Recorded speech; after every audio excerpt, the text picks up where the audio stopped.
Okay, good evening, or good afternoon. Good afternoon, ladies. Michelle Gibson here with my co-host Carolyn Bonner. We have today's guests, Cherie Lawson and Dr. Jessica Gibson, with us.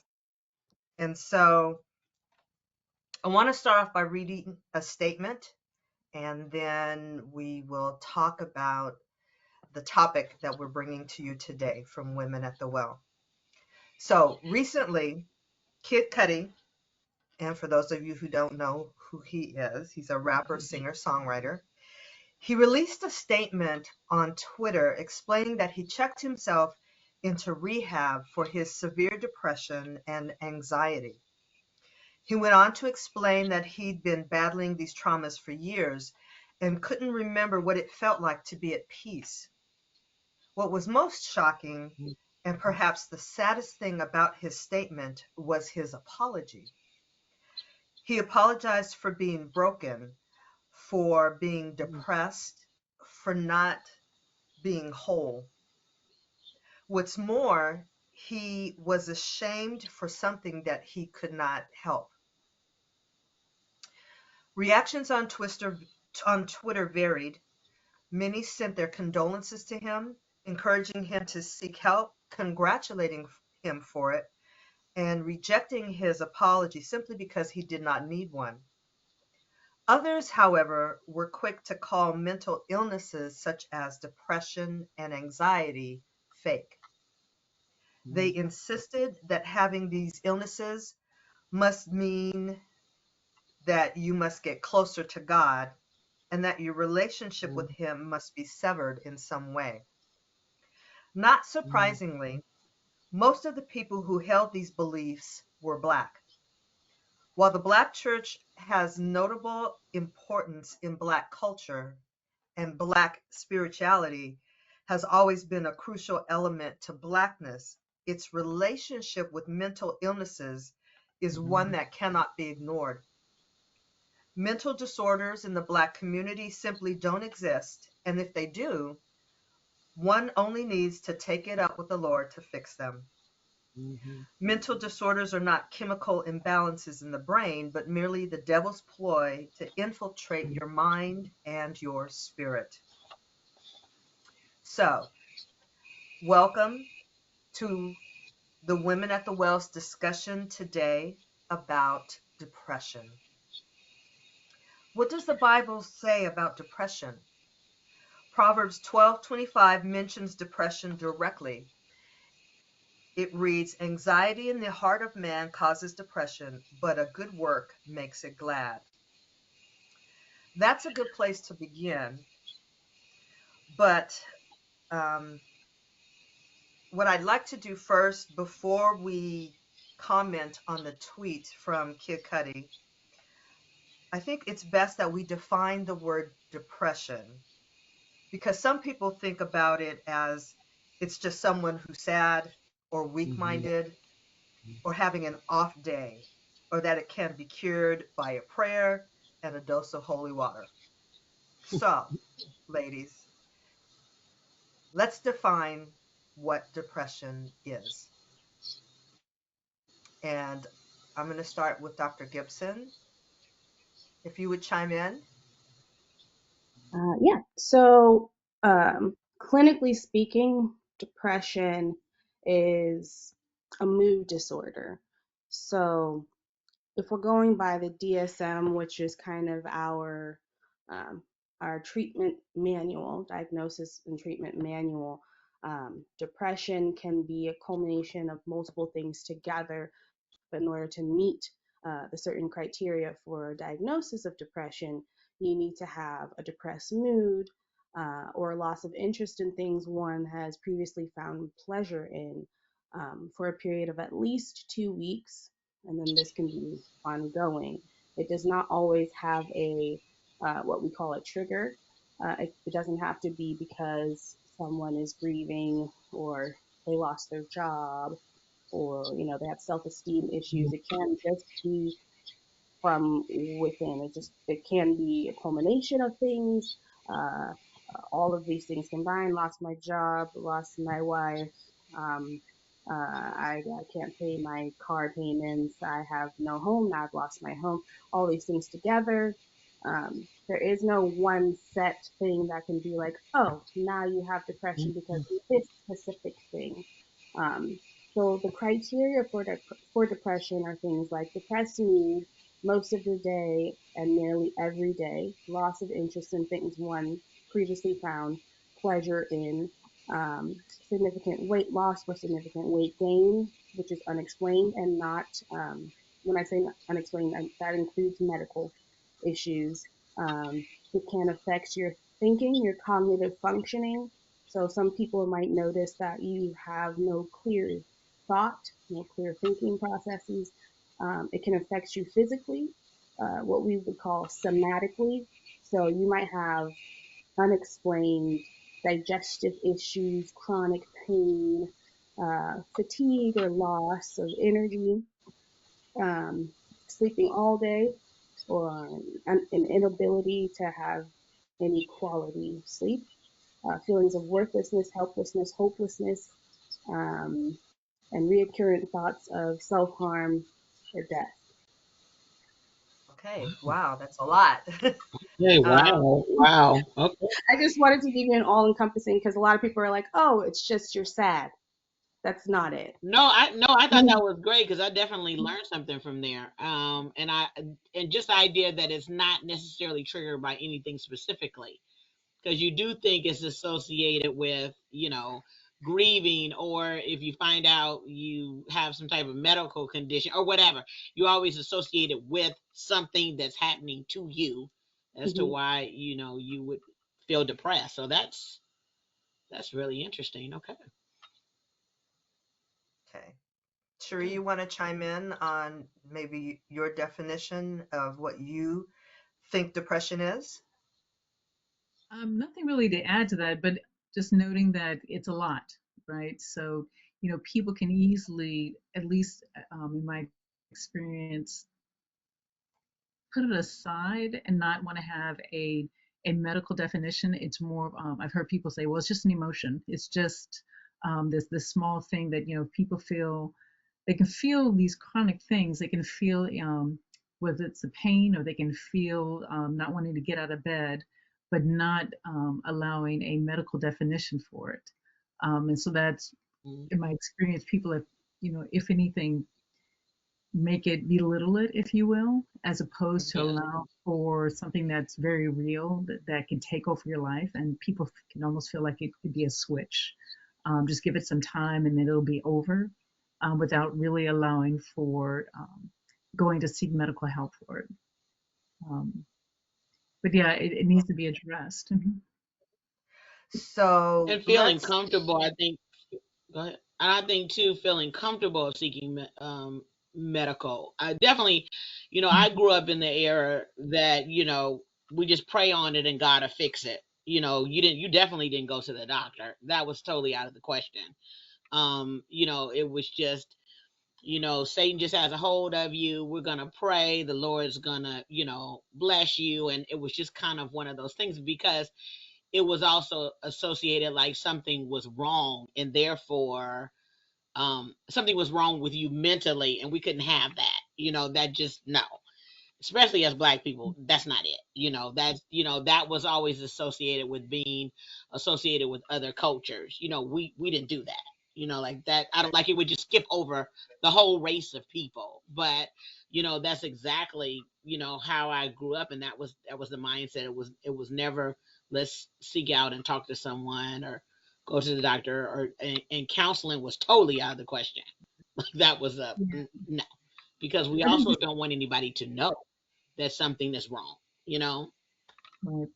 No, I was just going to add on So, because you made me thought, kind of think a little bit more in that definition. So one, it was not something to be diagnosed. It was again, kind of this notion of it'll go away. Just spend a little bit of time, just kind of you'll be okay. It's not something to seek out additional help with because the idea of just leave it alone or just give it some time. Um, mhm, Completely different from the notion of it's something that can be diagnosed, something that you can work through, something that can have an impact that's more than just a couple of days, something that can actually really be debilitating and keep you from doing the next thing that you need to do. So it was, I think, if any will, put into a small bucket. That was something that was put aside and not really given the thought that this is something that you need to spend time with to seek out help with. So absolutely. With that being said, then Cherie, comment on Kid Cudi's tweet. Why do you think that? Because he said that he had been feeling that way for years and just didn't have this feeling of peace. So why do you think he reached out now with that statement? Or do you think he was reaching for help? Or let's talk about his tweet. Yeah, that's a hard one because I think when people have been dealing with something for so long, and they get to a bottom and they get to a point where it's, where else do I go? And so then people start to reach out. Now, I don't know a lot about his background to why this would be the time to trigger to reach out to actually make that statement of, I'm feeling this and I've been feeling it for years. But I think people get to they get to a bottom point. Okay. Jess? Dr. Gibson? You can call me Jess Mom. I think Just it's recognizing your title, that's all. thank you. I think today's age, people are finally able or making room for mental health in a way that doesn't damage people anymore. I'm What trying do to you say mean this. by that?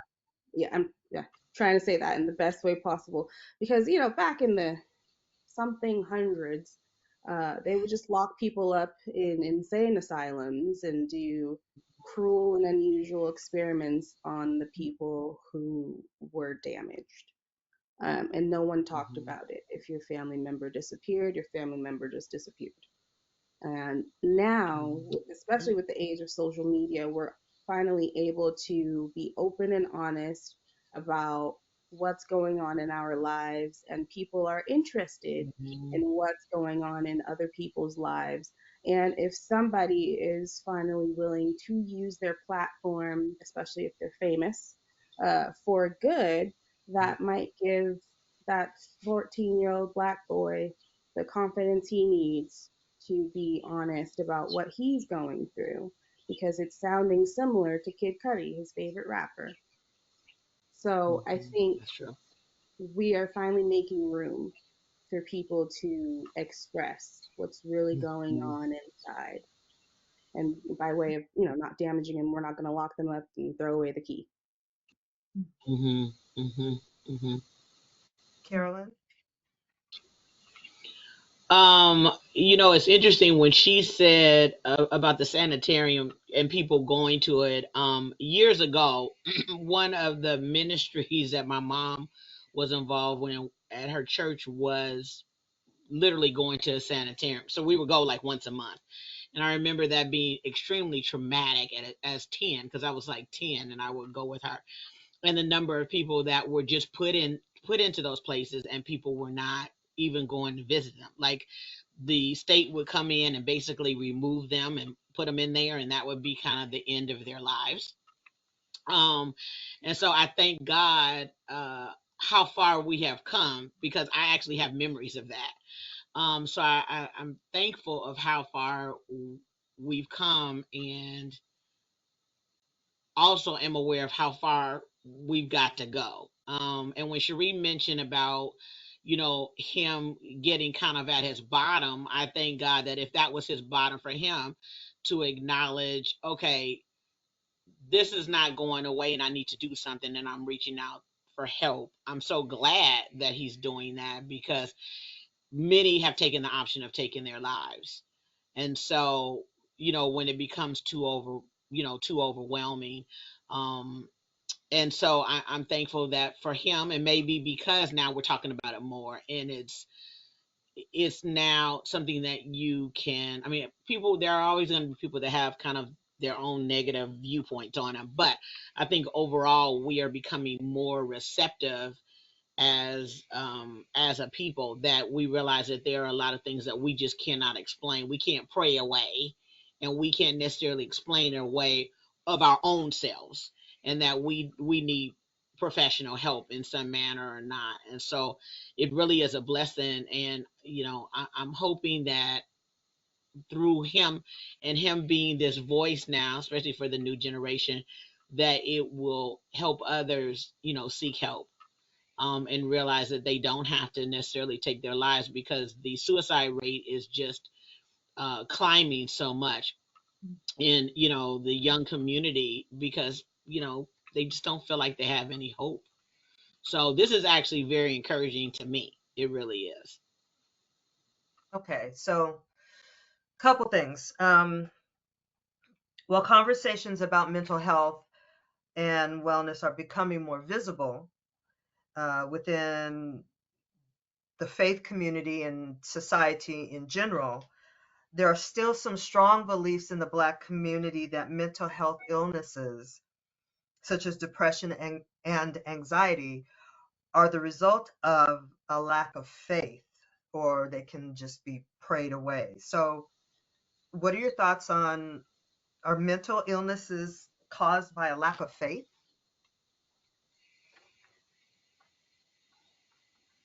I The can faith speak in what? This doesn't change our first. belief in Jesus Christ. Mhm. Well, back in the day, or and not so long ago, there were thoughts or beliefs that, well, she's suffering from a mental illness or from depression. Let's just pray it away. It can be prayed away. Their faith is not strong enough. Their faith in God is not strong enough for him, or their belief in faith is not strong enough for them to say, okay, God, I'm struggling here. Help me fix this. So, is it? Uh, do you believe that if their faith in God and His ability were stronger, that they wouldn't be suffering from mental illnesses like depression? Absolutely Jessica not. If City. that's the case, then what would, if we had cancer, and what are we going to do? Just sit here, Lord, I heal me. Well, I think there is a healing that happens, and it's not necessarily miraculous healing, but there's healing through medical providers. And so we can't, I mean, there's tons of stuff. If we have diabetes, well, Lord, just take it away. I'm not gonna do anything to change my eating behavior, exercising. I'm not gonna see a doctor. I'm not gonna take insulin, but we're just praying for miraculous healing. Well, we thank God that He has given people the know-how and the education, like Jessica, to be able to help in a way that is a physical help that we need. We need someone to intercede, because everything is just is not miraculous healing, but it has nothing to do with us not believing that Jesus is the Son of God. Yeah, just to add to that, um, mental health is, I think there's always been a lack of understanding, right? So, as people talk about, as Carolyn was saying, whether it's a broken leg, cancer, that fits in one realm. And granted, maybe at one point in time, people might have thought that, the reason I have this broken leg or cancer might have been for lack of faith. But people separated the notion of, what happens to your body versus what happens to your mind.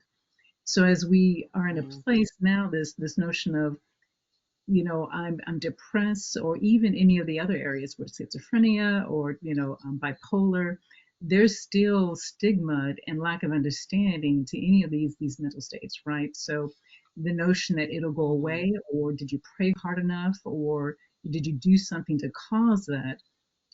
There's still a lack of understanding. So, where we are today, there's more openness to talk about it. But it's been a slow walk, I think, to get to this point of understanding that this is something that just can't go away on its own. So, as much as we need the practitioner to help us with our broken leg or cancer, we need to utilize the resources that God has given us for the areas of mental support and mental health as well. But it's been a road. I think people still, again, lack of understanding, and stigma and fear of going to resources and professionals that can help. So, Jess, chime in on that, and then let's talk about some of the barriers today that we face towards seeking help. So I'll speak from experience and quote of scripture, James 2:17, faith without work is dead. Thank you. So you can have all the faith you want, pray away all you want, but if you're Mhm. not willing to move some of the things out of your life that don't need to be there, or do the Mhm. work you need to do and take Yeah. care of yourself, you're still going to be, like they said, laid up on the floor with that broken leg. You have to go to a doctor if your leg is broken. Mhm. So one, and two, I've seen people who have been in contact with mental health services their entire lives. Um, got patients who've, been using drugs since before they were 10 years old. um, Trauma, a culmination of nature versus nurture. Which one is it? Is it both? I believe it's both personally, but there's still Mhm. that argument out there. So I that statement, or Okay, stop right there. Just before you go on. Now, when you say, you just said nature versus nurture. mhm. Explain what you mean by that. So nature versus nurture. When I say that, I mean biologically what you inherit from your bloodline, your parents, and nurture being your environment, how you were raised, what you have access to, the trauma you incurred during your upbringing. All of that Okay. shapes you because your brain is being shaped as you get older. We're not done forming our brain really until we're about 25. So, all of the things that happen to you environmentally is the nurturing. And, nature is what you inherit.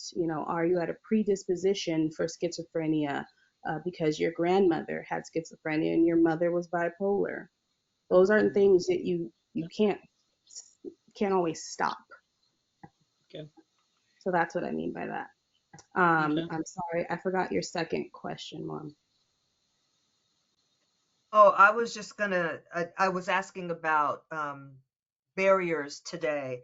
We talked about, Sherry talked about there's not still enough education out there, maybe, or we're not utilizing what is already out there. What other barriers might there be to mental health care? I know Mm, that one of the things, particularly in the Black church, is the stigma. There still is a stigma Mhm. or a taboo about going to a psychiatrist or a psychologist, or seeking help because of the mental illness. I don't know if it's that they just don't believe that mental illnesses it's an illness, just like cancer or a cold is an illness. And so maybe I think with education, that's one of the barriers. We need to educate our people in general, mhm, our people specifically, and then people in general about what mental health is, and the resources that we have. mhm. And then how do we get over this stigma, this taboo about seeking out help? I also want to point out too that this isn't just in the church world either around, because Right. Kenny is my son's an educator, and even in the school system, he struggles with having parents acknowledge that potentially there could be something going on with their child, and just having them just talk to an on-site counselor there. They have resources, and they won't do it, or they're fearful to do it, or they don't want to talk about it. So it really is in our community at large. So really, I won't just say it's the church. There is a big problem in our community, as if, like, we're strong, we're strong, that comes out a lot. We've been through a lot as people, we can get through this, as if, this can kind of these kind of things don't skip us. I know that we did endure a lot, and we still are as people, but we kind of use that for everything when we don't want to seek help, or put a definition on what's going on or a name to what's going on. We just mean, yeah, we're warriors, we're strong. And, he definitely encountered that a lot with a lot of the parents, that they did not want to even entertain that anything could be going on, so yeah. And the question is, how do we, yeah, how do we break that? I don't know. I think there's an element of pride that people overlook. Pride runs so much deeper than we are sometimes willing to acknowledge. There's nothing wrong with my child. I raised him up perfectly fine. He's fine. She's fine. There's nothing wrong with my kid, and there's nothing wrong with me or the way I raised them. And so there's people who will never be able to change their mind. And speaking generationally, like you were speaking to, pulling ourselves up by our bootstraps. That's a whole model taught in psychology, um, because we are taught to be strong and impervious to bullets, pretty much. And if there's anything that can get through your shield, then you are weak, you are broken, you're not perfect, you're not strong enough to take it. So, you're choosing to be sad. You're not strong enough to not be depressed. And so that stigma is, I believe, is really just the stronghold is the pride of that stigma. And when it comes to the Black community, especially, we have had people telling us we are the worst of the worst our entire existence in America. So to throw another thing on top of us, that's the white man's disease. We don't Got it. have depression. Yeah. And you got me thinking because there's so many different barriers. To me, there's like two sides of this. So there's one, the way the system has stigmatized even when it comes to us. And I think this is coming through in things that we're saying. So it's one thing with somebody of one culture having these particular symptoms. It's another thing when somebody from our culture has these symptoms. So if we want to talk about anything related to policing, education, you name it, there's so many different spaces in our society where when we exhibit certain of these characteristics, we're just treated differently, or it's either belittled, or it's not addressed, or it's put in the other extreme, and then a gun comes out and a whole different kind of situation comes up. So there's so many different barriers that create the stigmas, that they create the reasons that we don't even want to come forward. And then you lay on top of that, it's one thing to have a broken bone because it's very clear whether you're Martin Luther King or you're us, broken bone is a broken bone. But other people deal with any of these, I think, mental issues in different ways. They come up in different ways in different people. Some people have one level of fortitude to kind of work through it. Other people, it might be, if you will, less. And, I'm not a doctor, but it comes out in a different way in different people. So how do we deal with the stigma when society treats us a different way? And the definition, when it's kind of hard to define or hard to see what it is when it exhibits in different people in different ways. So it's just a hard space. And I think there's more education that's needed. But even when the medical community tries to define it, how does it look at, how does it come across in this person versus that person? Because it's just hard to see it, hard to put a pin in it, from person to person. It's a different space. And I think it's going to take time. Yeah, I think even in the field of psychology, we are continuing to research specifically that. For example, the statistics will tell you that in Asian communities, somatization, which is, experiencing your depression or anxiety coming out in more physical ailments. So the intestinal issues, chronic pain, that happens in the highest rate in the Asian communities. And then it's us and the Latinos and then the white people. And so just like you were saying, Cherie, it will be expressed differently depending on what kind of culture you are raised in. And speaking to things like being treated differently while exhibiting similar symptoms, for example, the school to prison pipeline, the way little Black boys are treated in classrooms. And even if they do get mental health, you'll see the difference in diagnoses. You'll see oppositional defiant disorder, conduct disorder, versus a white boy having ADHD, but they're exhibiting almost similar symptoms. And so that is another barrier within the system itself, who, the system is run and operated by white people. And Mhm. so I think today, luckily, we are seeing many more people of color coming into the treatment realm, whether that's becoming psychologists or just mental health workers in general, psychiatrists, medical doctors. And so we are seeing more research come out, um, not using, uh, I guess, a group of white people to study it on, but we're studying on a whole bunch of different people and seeing how each group, class, race, sex respond to different things. Mhm. Okay, so let's make this a little personal and talk about things that we can do personally to maybe recognize um, when a person needs help, if that's possible. I don't even know if that is a possibility. Uh, let's just talk about that. Is there anything that we can do personally um, to help maybe someone we know or maybe our own selves? Sometimes uh, I know for depression, it's hard to admit when you are personally depressed. Um, so anybody want to chime in as to what we can do, what we've experienced, what we need to do going forward?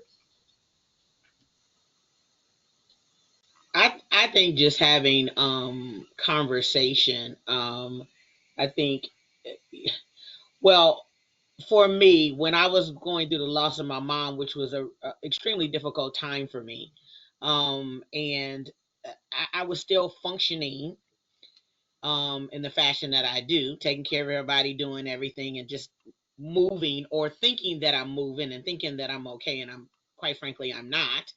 And I had someone that was close to me at the time sit down and have a conversation with me. And they started off with, how are you doing? And I go, I'm doing great. And, and the question was, what do you mean by great? Um, and tell me what that means. And I had to pause and think about that, and then I had a hard time coming up with an answer. Um, and so from that conversation, he really encouraged me to go and talk to someone, which in fact I did. And in my case, it really wasn't that I was depressed; I was actually grieving. But and that is what the counselor said, and it was one of the best experiences ever. Even though I do have to share that when I went, because I grew up in the era that the Lord will fix it. You don't go talk to anybody. That's like out of the question. So I'll never forget when I scheduled an appointment to go, and I sat in the lobby, waiting for my turn. And I was scared to death that somebody was going to come in there that knew me. And so I'm sitting there thinking, okay, I wish they'd hurry up and call me because I don't want to be seen in here. Now, mind you, I'm the only person that's, in the waiting room. And I don't want to be seen in here. I don't want to be seen in here. And then I thought, Carolyn, what are you doing? Obviously, if they come, they need to see somebody too. And I had to make, I kind of laughed at myself, but I was so, programmed like, okay, somebody's going to see me and there's a shame in it when clearly I needed help. And so it was a great thing, even my experience of going, and mine was basically the grief that I didn't realize that I had really lost almost a year of my life and did not know it. Meaning I was really functioning, or I thought I was, because I was going to work and doing all these things, but I didn't realize how much of that year I had lost. I hadn't read a book in a year. I hadn't listened to music in a year. I hadn't cooked in a year. I mean, all these things, and I thought I was doing well, mind you. So sometimes you can be functioning and not, or you can be moving but not necessarily functioning. And so it was having that someone came and had a hard conversation with me, because it wasn't like I was that receptive at first, but they had it because they cared for me. So I think we need to have more conversations. And we don't know how much we can help someone by just starting a conversation on how are you doing? And then it starts with really, and then it kind of goes from there. But definitely having a conversation, having more of them with people that we know something is that is needed. I'll put it that way. I think that's a great idea. And I really couldn't come up with something different, but just to add to that, giving, if we see someone who is struggling, giving the space and the opportunity to say, I hear you and I acknowledge, because sometimes people may not feel that they're seen, because they walk around and people may know that they've gone through something, but everybody says, "Oh, they when they say they're fine, and people around them acknowledge that they're fine, but nobody asks that second question to Carolyn's point, and so they may not feel that they're seen or it's acknowledged that they're going through something. So even just the notion that I see that you're going through something and you say you're fine, but here's a second question, and give them the space to talk a little bit more, and then again to Carolyn's point, that's hopefully the next several steps that lead to it's okay to go talk to a professional, because as a friend, I'm telling you, I still value and love you and acknowledge that you're here, but in support, it's okay to go see somebody who is a professional in the space. Right. Right. Because sometimes they just need to hear that very statement, or maybe that it's okay. Mm-hmm. Mm-hmm. And adding to that, when someone does come to you with something that they need to discuss, being open and willing to accept whatever they're saying, whether you agree with it or not, um, just being open mindedness, I think is Right. what will help us become more comfortable having conversations about mental health or whatever anyone is going Mm-hmm. through, and remembering sympathy versus empathy. And sympathy Right. is more like, oh, my condolences, that sucks. And empathy is more of the understanding, willingness to at Right. least try to understand. It's not like, Right. oh, Try to understand. knock the card off for you. It's more like, I'm going to sit with you while you sit up here and cry, even if you say Right. no words. And I so agree. remembering, trying not to be sympathetic all the time. Sometimes I that's like all that. we can give. Right. But if we can give empathy, then being willing to give that. That's awesome. I Yes. like that point, sympathy Mm-hmm. versus empathy, because a lot of times we're not familiar enough with what's going on. We know that there's something going on, but we don't know exactly what it is. And so we don't know what to say. We don't know how to react. So we do know sympathy. You know, it's that, okay, I'll be praying for you, I know what you're going through, when you really don't, because you don't have any other words, because you don't know what Right. to say.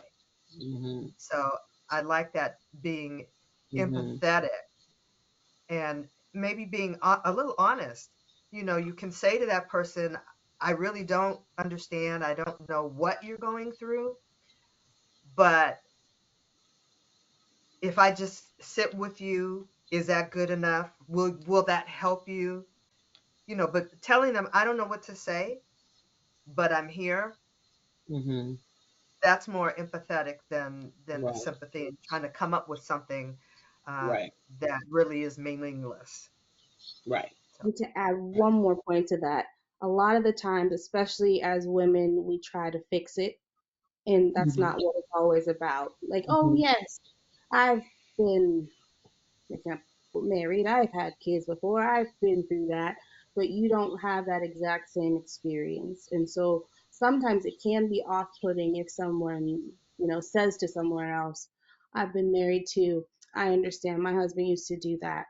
That's not always helpful. Sometimes That's right. people really just need to unload, Right. and don't want any type of fixing. Right. So being mindful of how much we freely give without being asked. Hmm. Hmm. I think that's excellent. I remember in the loss of my mom, I was talking to my friend who he had lost his mom like 6 months before. And I said, well, tell me, how you're doing. Because, of course, I wanted to magically get all right because I'm Carolyn Bonner and, I need to jump back. I need to jump back into things quickly. This was taking a little too long as far as I was concerned.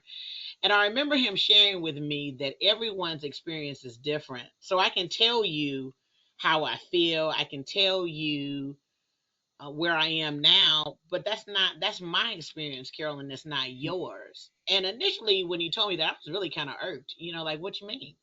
Because I'm thinking, well, we need to be, look, I need an answer for something. And he said, it is your own journey, um, and that once you recognize this is your journey and stop going to everyone else who's experienced something similar, thinking it's going to be the same because it's not. And so, Jessica, that hit home with me with Jessica saying that. Like, I can say to whomever, I've been married. I can tell Cherie, well, I've been, married 40 years, and this is what you need to be doing with Derek. But, my marriage is my marriage and hers is hers. Now I can, in some cases sympathize and empathize with her, depending on what the scenario is. uh, because I've experienced some similar things, but it's still, your own journey, you know. So no, I thought that was an excellent point, Jessica. I know that we are probably over our time. Michelle, how are we doing with time? Uh, it's almost time to wrap up. Okay. I do have one last question, Okay. um, which we've kind of already talked about, but I want to bring this back to the religious institution.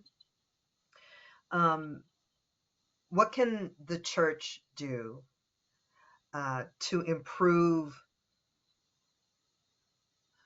or just make resources available to the community at large with regards to mental illnesses? I think from my own experience, it's good to have, I don't know, maybe more mental health discussions within the church while also not alienating a lot of the things that are already happening in the church. I know for me specifically, my generation, the millennials, the younger millennials, um, a lot of the people I know my age are no longer interested in church because of all of the things that they have experienced in the church, a lot of rejection. And that's not surface level, a lot of it's deeper. Boundary issues, trauma just, swept under the rug, unwillingness to have certain conversations because we don't talk about that, or, Yes. you need to remember your place, or, Yes. that happened 100 years ago. Get over it, certain things like that. And so a lot of people my age have turned away and have no interest in returning. A lot of them identify as spiritual, not religious. They may Right. or may not believe in a God or a higher power, but they'll much more readily turn to crystals and sage and come together in sister circles. Um, but they have no interest in Mm-hmm. discussing the Bible, um, because it has been used so much as a weapon in our history and especially against our people. And so, not recognizing that or pretending it never happened will it will just continue the divide. I So agree. being open, honest, and willing to listen and learn, and being a continued student. Everyone just needs to be a student until they die, and I believe that wholeheartedly. You're I agree never with too you. old to learn anything. Um, and it's never a bad thing to revisit things. You could have read every scripture in the Bible, but do you understand where everything is coming from? And can you correlate it to today's time? Because it was written a long time ago. Right. and social media wasn't a thing back in the whatever hundreds. Mm-hmm. And so, Mm-hmm. how can we make it relevant to today? How can we tie it together? And how can we bring people back to God in a way that doesn't make them feel bad about who they are or what they are going through? Mm-hmm. And I Mm-hmm. think that's a good Mm-hmm. place to start.